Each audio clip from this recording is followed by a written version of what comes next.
Though the animatronics were general antagonists, the Five Nights at Freddy's movie featured a major villain twist which Emma Tammy is now detailing.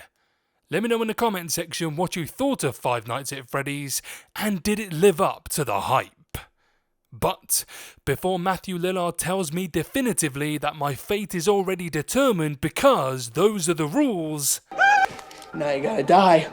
Those are the rules. I'd like to say hello guys and gals, I'm Nick, and welcome to Furthy's Feedback. So, written by Tammy, franchise creator Scott Cawthon and Seth Cudback, the horror video game adaptation centers on Josh Hutcherson's Mike Schmidt as he takes a security job at Freddy Fazbear's pizzeria and is tormented by the possessed animatronics still there.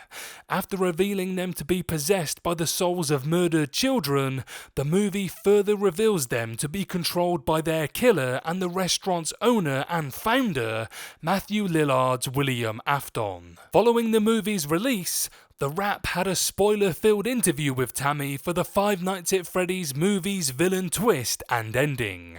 When asked about the casting process and bringing the character to life, the co-writer/director detailed hers and Lillard's enthusiasm about Afton's appearance, explaining the decision to introduce him as a separate character and teasing his future in potential sequels.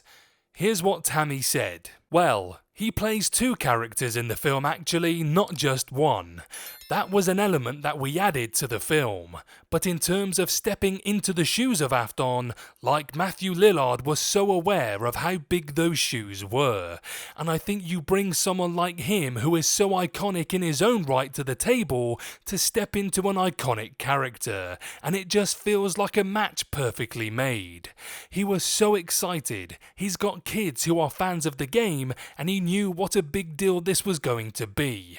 And I was so excited because not only is he insanely talented and such a pleasure to work with, but it's such a dark character who does terrible things, and yet Matthew's most sinister performances have always had a little bit of smile and a wink to them. He finds so much joy and fun in the darker portrayals of these wild characters. The fact that he's able to do both things at the same time, I thought was the perfect fit for this film. If we're lucky, and knock on wood audiences like this first one, will be able to continue on that storyline in the next movie. Lillard was first introduced in the movie as Steve Raglan, an offbeat career counsellor who offers Mike the security job at Freddy's and hints at a quick turnaround rate for those who take the job. Throughout the movie, Elizabeth Lail's Vanessa ominously hints at the restaurant's owner as being the one who committed the various child abductions and murders in the 80s that led to it shutting down, revealing herself to be Afton's daughter before she and Mike race to save Abby from becoming an animatronic. Afton himself shows up during the final act, dressed in the yellow rabbit suit from the game known as Springtrap, which he wore during his past killings.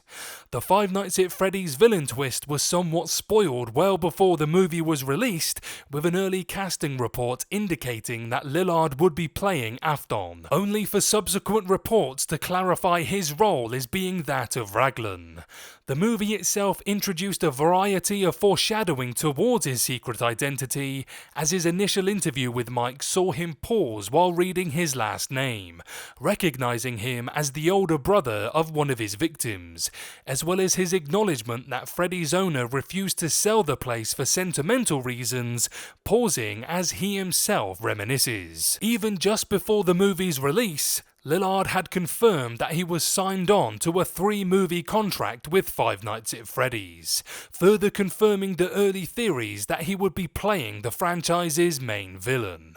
With the end of the movie seeing him trapped in his Springtrap suit, much like the case in the games, it seems likely that a potential Five Nights at Freddy 2 would find Lillard returning as either an undead villain or in flashbacks to better flesh out the backstory and motivations explored in the game sequels and spin-off novels.